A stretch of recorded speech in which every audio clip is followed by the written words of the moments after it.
Good evening, everyone, and welcome to MAP Session 10. Last month, we discussed member care and its importance in both attracting and especially retaining our members. It's an essential part of building an irresistible club culture.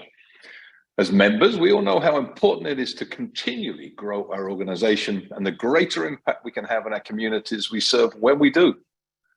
One of the most valuable resources available to us to take full advantage of this opportunity is the MAP Membership Success Center website and the powerful database and resources that it provides us with access to. For those of you who may not be familiar, the Membership Success Center is a website created to provide tools and resources for clubs to enhance their membership development and engagement strategies. The site is free to access and offers a wealth of information, including best practices for recruitment and retention, ideas on engaging new and existing members, and resources for planning successful events and initiatives. Now you may be thinking, why should I bother with this website when I already have my own strategies for membership growth? Well, the truth is, the Membership Success Center offers unique insights and perspectives that can help you take your efforts to the next level. The site is continually updated with the latest research and data on membership trends and preferences, giving you access to an experience you won't find elsewhere. And furthermore, the site offers practical tools and resources that can save you time and effort in developing your membership strategies. The Membership Success Center has everything you need to enhance your club's membership experience. But perhaps the most compelling reason to use the Membership Success Center is that it can help us achieve our overarching goal as Rotary members to make a positive impact in our world. By growing our membership and engaging our members more effectively, we can increase our collective capacity to serve our communities and advance our causes. In conclusion, the Membership Success Center website is an essential tool for our Rotary Clubs growth. It's easy to use, packed with proven resources and constantly evolving. So let's embrace this tool and use it to achieve greater growth and impact and ultimately fulfill our shared mission as Rotarians. Today, we'll explore the Membership Success Center website and see the many benefits it has to offer. And now, it gives me great pleasure to introduce a passionate Rotarian and a guru for DAC/DB, Lynn Kelly from the Rotary Club of South Brunswick Island, who will walk us through how to access the Membership Success Center. Lynn, over to you. Good evening. My name is Lynn Kelly from District 7730 in the Rotary Club of South Brunswick Islands. I also serve as the Director of Support and Learning with DAC/DB. Tonight, I'd like to show you how easy the process is to access the Membership Success Center. For clubs that don't use DAC/DB as their primary membership management tool, we have created logins for all presidents, presidents-elect, district and zone leaders, and known club membership chairs. If you don't know your DAC/DB login, go to www.dacdb.com, enter your email address as your login name, then click Forgot Reset Password on the bottom of the screen. Then follow the prompts. So first, you're going to have to log into DAC/DB.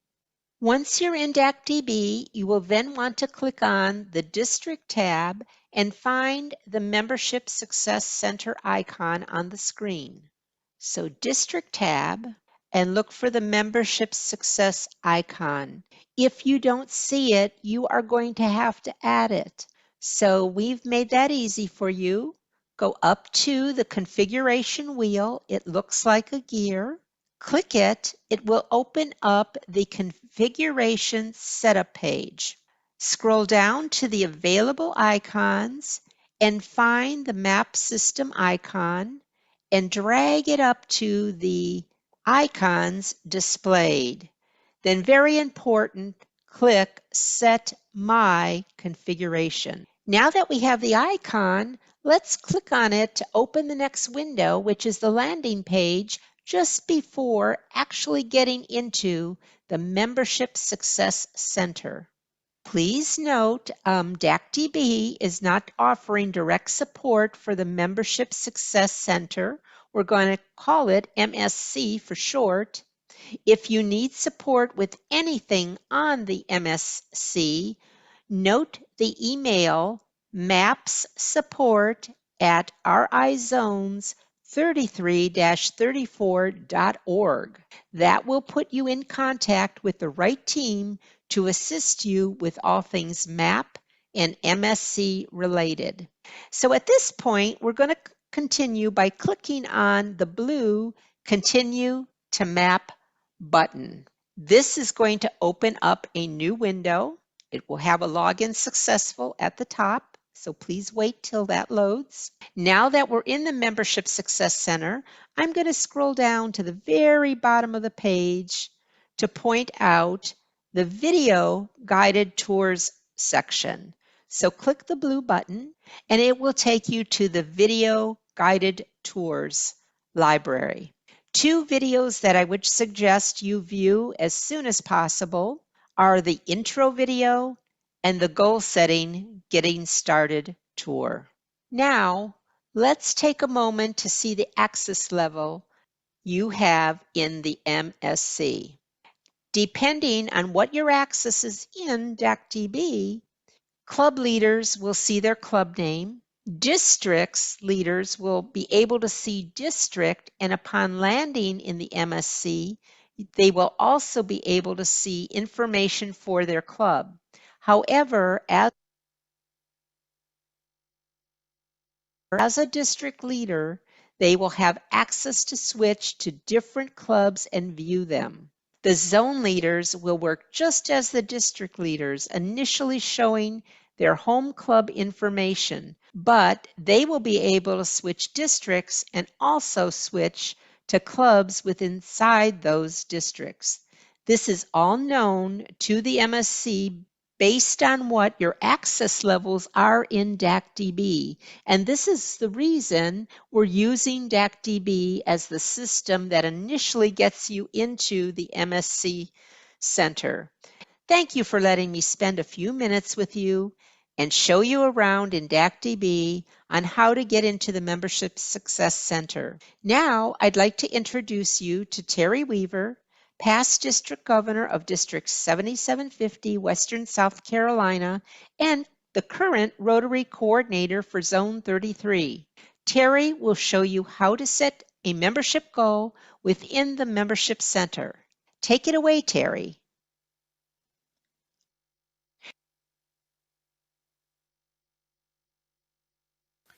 Thanks, Lynn. We're looking at how to set your membership goal for 2023-24. We find the membership goal link right here. When you first open this page, if your club has not set a membership goal for 2022-23, you'll see this pop-up, reminding you of some of the considerations of the goal setting process. Once you set a membership goal, you won't see this pop-up again.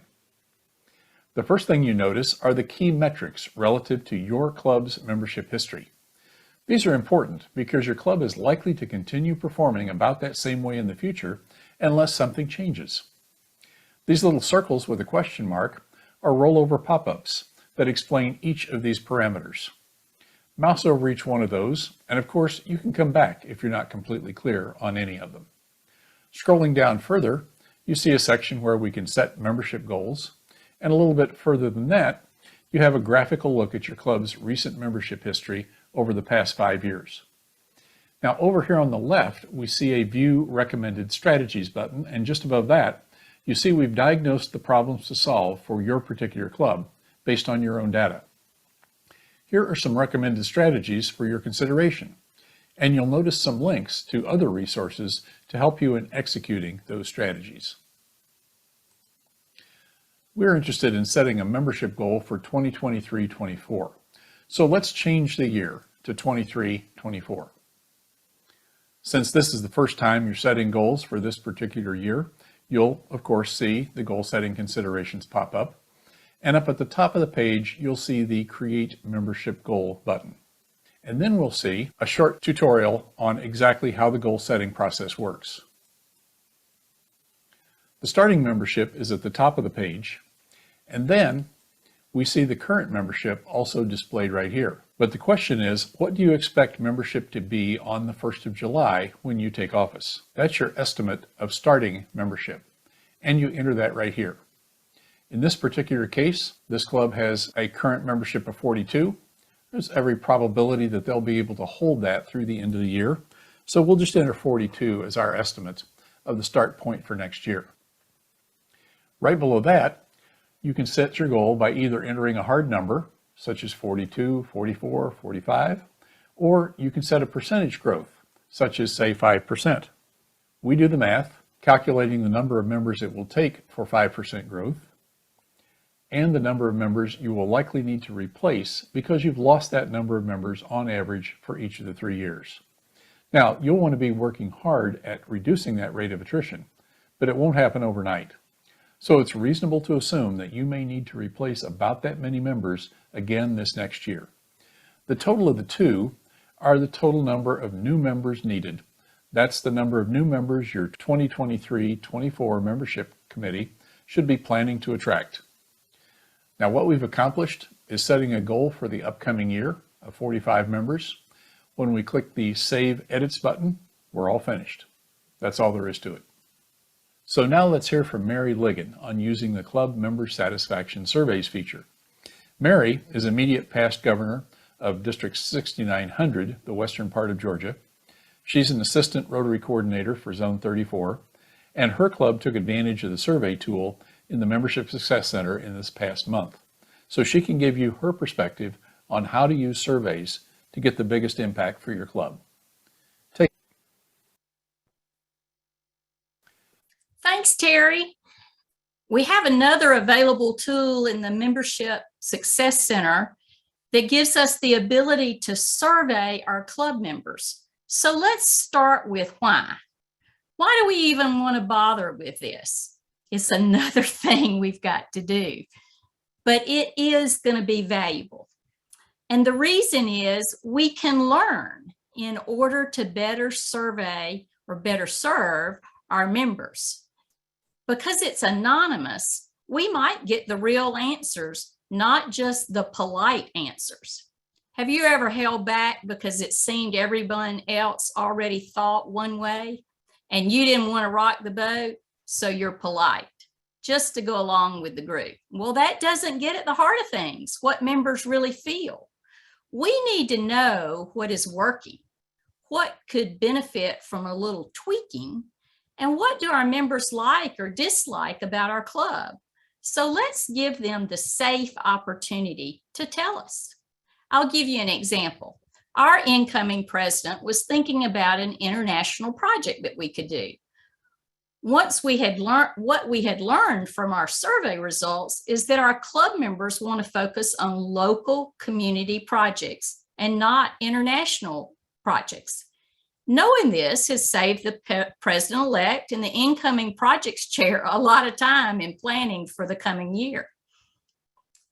A benefit to seeking this input is enhanced membership engagement. We know engaged members are more likely to stay members. We want 100% of our members to participate in the survey. Again, so we really know what our members think and want, not what we assume based on our own thoughts or based on silence. Everyone's feedback is important in order to know what are common themes and therefore opportunities. Just as important is to know the outliers, the one vocal person that hates the food, but for everybody else, it may not be great, but it's just not a big deal. The survey results may be how you can discover that a few folks would be more engaged if the meeting was at a different time.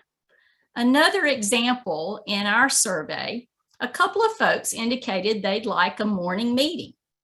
Now that was received with a groan and no way can I do that by some members that were looking at the results. But with that information, we have a little nugget that could lead to a potential satellite club in the future. or maybe just a morning coffee group that would enhance engagement. The benefit of doing a survey now is that it allows you to complete your planning for the upcoming Rotary year with an emphasis on adapting to what your members want.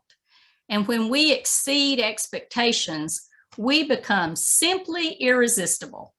Remember, we are a membership organization that does service, so we want to grow more in order to do more. So we have this recipe. You can see the key ingredients, and what makes it effective is the communication ingredient. The recipe for an effective club survey starts with a plan. What are you doing and why? It includes a commitment to consider all the responses, even the ones we would prefer to discount. It's important to identify common themes, share the results with the club, and take action so that your club members, customers, will keep coming back and bring others with them because your club is simply irresistible. Now, this recipe is best served with follow-through. There must be action taken that relates back to the survey results. Doing nothing is the worst possible outcome, and that creates distrust among your members. When you develop your strategies, address who will do what by when. Consider where or how change may need to take place.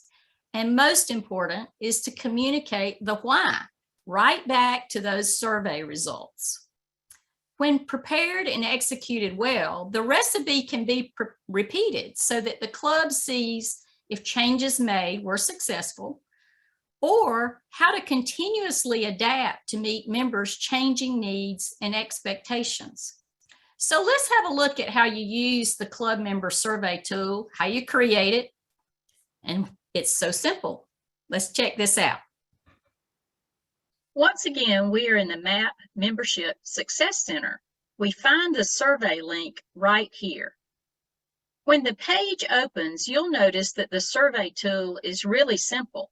Simple to use, simple to take, and simple to get the reports. This is the easiest way in the world to find out how your members feel about your club. First, notice this button that opens a how-to or that recipe for an effective club survey. It includes what to do before, during, and after your survey. Check it out so that you have a plan before you begin. Once you have a plan, you're ready to use the Create a Survey button. You can name your survey, which is just for your own reference. It's not part of what the user sees. Notice there's a close date that defaults 2 weeks out, although it does not cut off access to the survey for latecomers. Once you name the survey, you see the Publish button up on the right. That's all you need to do to create the survey, so very quick and simple to do. If you want to see what the survey looks like, you can page through the survey using this button down here. The survey questions can't be changed. That adds complexity and makes surveys not comparable from club to club. So let's just save some time and click the Publish button up at the top. Now here's where you need to decide how you're going to distribute the survey. It's a URL, a link to a web page that's specific to your survey. I'm going to click on the Copy, Share URL button to put the link on my clipboard. You can distribute that in a simple email to all members if that's the way you usually communicate. Let's go back to the surveys window and see what responses might look like once you've started a survey. Here's a survey that was completed last month. Because the responses are already graphed, you can quickly get an idea of what respondents think.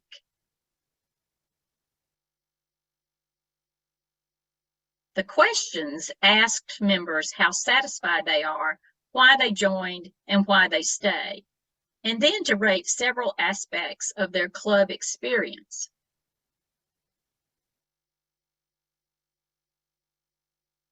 Further down, there are essay questions where they can write in their own responses. These responses can be very valuable in determining what action to take. Notice a button up here where you can download your survey results as an Excel file, which makes it easier to look at the data in different ways. So that's really all there is to it. To be simply irresistible, we must learn from our members, our customers. Their feedback is critical in order for us to deliver a club experience that meets their interests and expectations. Use the survey tool in the Membership Success Center to help become simply irresistible. It just couldn't be easier. Once again, So I spoke earlier about why you should use the survey and the benefits you'll get. Now you've seen how easy it is and quick to set it up in the Membership Success Center. So what do you do next? Review the recipe, make a plan, create the survey, send links to members, might take a few reminders, and then act on the results. Start now. That's my recommendation, because then you can be simply irresistible. Chris, do we have some time for question and answers?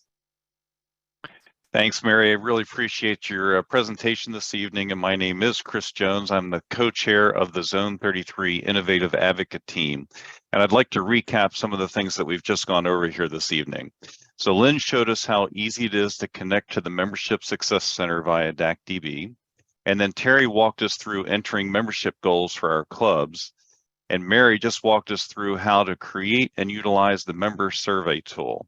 These are all great resources for all of us to use. But now we want to hear from you. So we ask you to please place your questions in the Q&A section of Zoom, and we'll answer them. But remember to use the Q&A option and not the chat function. Thank you. Continue moving on here. So we do have a couple of questions that have already come in. And this first question is going to go to Lynn. Lynn, can you tell us how my club access, Lynn, can you tell us how my club may access the Membership Success Center tool? We don't use DACDB. Sure. So the first thing you're going to do is to log into DACDB, and we've actually entered a username and logins for all of you. So if you go to www.dacdb.com, enter your email for your username, and then click the button that says forget or reset password. Then follow the prompts. Once you've set your password, then go to log in to DACDB, and then go to the district tab and look for the map system icon. And from there, if you don't see it, there will be a configuration wheel up on the top right of the page, and you will be able to click that on and drag it from the icons available to the icons displayed, and click Set My Configuration, and it will be there for you. If you have any issues logging in, just call the support line at 833-322-3248. Thanks, Lynn. Appreciate that. This next question is for Terry. Does the membership goal include honorary members or only active Rotarians? That's a good question. And all of our membership numbers with respect to Rotarians, members of Rotary Clubs, relate only to active members. Honorary members are not, in fact, current members of Rotary International. They don't pay dues. It is truly an honorary position. Thanks, Terry. I have another question for you. This question is, when I changed the year to 23-24, the web page display did not change. At that point, I did not see what Jeremy displayed. Was this caused by a lack of permissions from me or perhaps operator error? It sounds like perhaps just a momentary internet glitch. I'd suggest just go back to that page and click on goal setting on the left-hand navigator and just retry the 23-24 button. I think you'll get a different result. Thanks, Terry. And one more question for you. My listed attrition is higher than actual. How do we change that? Well, let's first address what your attrition calculation is about. And that is taking the actual number of terminations posted by Rotary International, the number of members that you have terminated from your club over the past 3 years. That would be July 1st, 2019 to July 1st, 2022, and then divided by 3. So it's that 3-year average of members that were terminated from your club. Now, it's possible through perhaps a club administration error that perhaps someone got added twice and terminated twice. That could affect it slightly, but it's one of the reasons that all this data is based on a 3-year average. It tends to take those sort of little anomalies out. But that's what the attrition count is. If you have a question about exactly where those numbers came from, feel free to email map support at rizones33-34.org. Thanks, Terry. Question for Mary. Who do we survey? Officers, board members, everyone? That's a great question. Well, I think you survey everyone because you definitely want that 100% participation.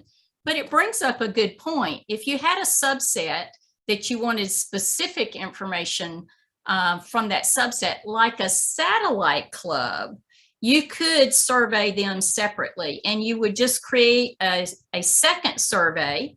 And what's important is who you send the link to. So you could send a link to the satellite club members for one survey and whatever link you need to send to your parent club. Thanks, Mary. Another question for you. Can we also copy the survey link into WhatsApp chat groups? It's a URL, so you can copy it into anything. And in fact, in my club, when I sent those reminders, I did most of them by email, but the last one I did via our text system because we send reminders for a meeting that way. And so that captured a few more people. And another one for you, Mary. How long does it usually take for someone to complete the survey? Ooh, well, I guess it depends on how much thinking you have to do about those answers. But I would say, 5-8 minutes, maybe. It's not very long. Depends on your immediate reaction to things, or in those essay questions, whether you're really having to think a little bit about them. And we're continuing with you, Mary. Is there a simple way to get a copy of the survey questions and how many there are? Oh, I'm going to have to depend on Terry probably with a count of the questions. The best way to read through that now is where in the demo I showed you to look at the bottom of the screen and you can page through those questions. I believe we have a plan to get those published in a PDF form, but right now that's not available. And so you can scroll through the questions online. And this one could be from Mary or Terry. Is it still okay to do the membership survey if we've already completed the Rotary Club health check? Could this be used as a good follow-up? Any specific information you can provide would be helpful. Thank you. I think that's a great question. I don't think it hurts to do both, but you may want to consider the timing. And I would look through those questions to really see, are there duplicates or is this giving you additional information? Terry, what are your thoughts? Well, the best way to see the survey questions is to click on the Create a Survey button. And then there is a review survey option where you can actually page through the questions. All right, I'm going to kind of combine these next two questions into one. The first part of it is there a poll for new members? And the second part is our members do not like surveys with a lot of survey questions. Can some of the questions on the survey template be deleted or modified in any way? You can't change the survey. It's set as is. Because if we started modifying it or allowed everybody to modify their own, it wouldn't be comparable across clubs and districts.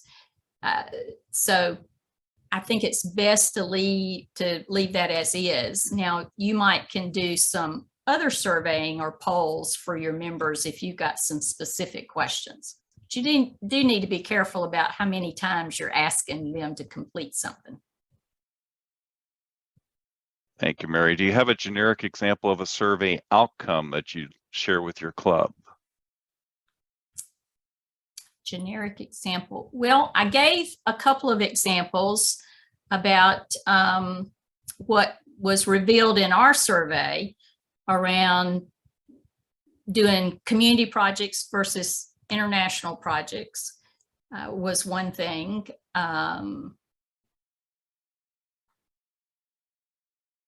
I guess the biggest thing that was interesting to us is the questions about why did you join and why do you stay? And some of that was not as expected. Thanks, Mary. We're going to go back to Terry for a second. When I log on to the MSC, I do not see attrition attraction tab. Is that because no one has used this before? The attrition attraction tab. I'm a little confused about exactly what that means. Your attrition and attraction data is under the goal setting link. So if you click the goal setting link, I think it's the second or third link down from the top left. That's where your attrition attraction data shows up, is in the goal setting window. Thanks, Terry. Coming back to a survey question here. We send the survey out via email using the link. How does the person receiving the link take the survey? Do they just click on the link and then go to answer the questions on their computer and then click submit? You got it. It's that simple. Simple to create, simple to take. All right. I'm new to this webinar series. Can I get access to the prior 9 sessions? Absolutely. If you go to the zone website, rizones33-34.org, click on the search link at the top and just type MAP, M-A-P. That'll take you to the MAP page, and every one of the videos are on that page in reverse order, most recent at the top. Terry, why do the MAP numbers differ from my DACDB numbers? There could be any of several reasons for that. Most of them have to do with timing. And that's a question of, as you perhaps know, you can change dates in DACDB after the event happened, meaning that you can move a termination ahead of or behind June 1st, for example, in DACDB. You can do that anytime. And as a result, that data could move with respect to what actually happened, which is what we're capturing in MAP. We're capturing terminations that happened in any given Rotary year, July 1st to June 30th, and those don't move around. They stay wherever they were with respect to the termination. So if you're seeing slight differences in termination counts, that will typically be something that happened just before or after a July 1. And it's also, again, why we use 3-year averages, because by using a 3-year average, you wash out 2 of those possibilities of a before-after July 1 disparity. Terry, I saw that you were working on goals for 23-24. Can I still put in goals for 22-23? Absolutely. You can put goals for 22-23 right up through June 30th. And whatever goals you enter for 22-23, of course, then will populate your club progress dashboard, which creates the ramp with respect to how many new members you need to meet your goals and how many new members you've brought on to this point in the year. And this one comes back to Lynn. How often are DACDB membership numbers updated? Then the numbers are live. So as long as you're in there and do it as soon as possible, you will have accurate information. And if you do have integration turned on in DACDB, make sure you go to your RI Compare and check to make sure what you changed really happened, in case there was some type of an internet, the internet went off for a few minutes. All right, good deal. We're coming down to the last couple of questions. There are more questions in here than we have time to answer tonight, and we'll be sure to capture all of those and put out a Q&A after this session. So Terry, what is a Rotary Health Check and how is it different? The Rotary Health Check is different in several respects. One is it's about 5 times the length of the Membership Success Center survey. And that has proven somewhat daunting to many clubs. It's a considerable amount of work to do the club health check. It's one of the reasons we neck this down to just a handful of questions and something on the order of an estimated execution time of something like 5 minutes. So I'd have to say that the club health check is probably more comprehensive than this survey. I'd say also, though, that to execute a club health check, you have to figure out the delivery mechanism for yourself, and you have to figure out the data retrieval mechanism for yourself. So it really doesn't have any. It really doesn't have any implementation mechanism behind it. It's just a list of things to ask of your club and of your club members and of your club leaders. All right, and the last question that we have time for this evening, as there are some clubs that have a number of honorary members, would it be a good idea to survey them also? Because clubs hope those honorary members will become non-honorary members. Well, that is a fascinating question, and yeah, you might want to do that. The way you would do that, of course, as Mary suggested, create another survey. You can have as many surveys as you want active for your club. Of course, you'd name it honorary. Then what you would do is you would click on that survey link. You'd go then to DACDB and email or P-mail only your honorary members, sending that link only to them. That way you know that people that are responding are the people you think they are. And you could go back to that same well and send that follow-up message saying, hey, if you didn't have a chance to do this, would you give us your opinion? You go back to that same honorary group. So it's very flexible in that respect. You could survey 2 or 3 or 4 different groups. In a large club, you could survey, subsets of membership if that's what you wanted to do. Say the members with 1 to 3 years of experience, just survey those. It's still anonymous, but they fall into that 1 to 3 year window. Well, outstanding, and I really want to thank everybody on this call this evening for sending in all the questions and to our panelists for their wonderful responses to help our attendees. So I'm going to now pass the program back over to our director, Jeremy Hurst. Jeremy, take it away. Thank you so much, Chris, for moderating. What great questions and answers. And thanks to our panelists, Lynn, Terry, and Mary as well. Tonight, you've seen how with MAP's Membership Success Center, we've created an interface to provide your club and district with exceptionally useful assets and resources to make membership growth easier than ever before. The MAP team worked with Rotary International's membership development and IT teams to create a real-time interactive tool that automatically analyzes your club's membership history. It downloads data directly from RI and turns it into easily understandable and interactive web-based dashboards, which tell you where your club is in terms of its membership right now and where it needs to get to, taking into account pesky attrition we will face, and most importantly, it tells us how to get there. It uses your membership history, your attraction and attrition rates, and predicts if you're on track or behind the pace. In other words, it identifies your membership problem or problems to solve, and it then offers tailored solutions to meet your club's needs. And as you've seen, it tracks your progress on an easy-to-read dashboard and even creates member satisfaction surveys that you can send out to your clubs directly from the site. And it then links back to all the useful membership resources we've created on the Zones website, including the recordings of the Membership Action Plan bite-sized chunk webinars many of you have already been attending. So whether you need to focus on attraction, attrition, engagement, our attention, or more likely all of the above, the MAP MSc will provide you with recommended strategies to make your clubs irresistible. But as with any tool, it only has real value if you, our clubs, and our members use it. So please help us here by sharing this link for this webinar with your district membership team, your assistant governors, your presidents and presidents-elect, and of course, your club membership chairs. Today has been all about helping you to understand how to use this invaluable tool, but we won't be stopping there. We've already appointed MAP ambassadors in Zone 34 with a similar program soon to follow in Zone 33.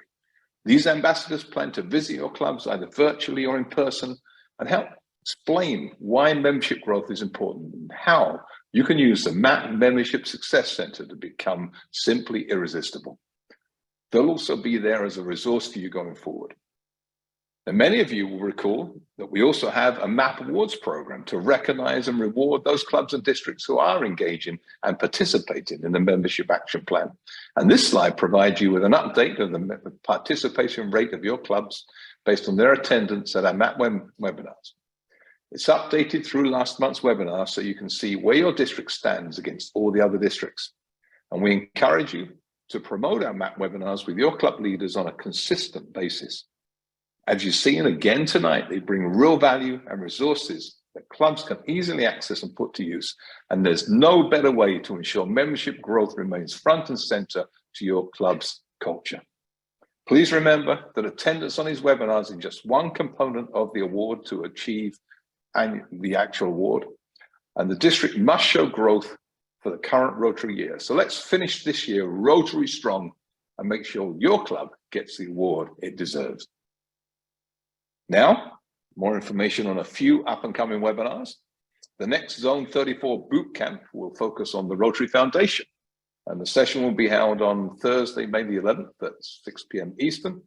And this is really the best way to get up to speed quickly on the Rotary Foundation, especially as your club and district foundation teams prepare for the 2023-24 Rotary year. And you can, once again, register at www.elevaterotary.org. And the Zone 34 District Leadership Training will be held on June 24th, 25th at the Jacksonville Riverfront. The seminar is designed for all district leaders and will cover the Rotary Foundation, public image, and of course, membership. And you can find out more information and register for this event using the link in the chat. And finally, join us for the final MAP webinar session of the year. Session 11 will feature the greatest hits from this year's MAP webinars, along with our top 10 tips for membership growth.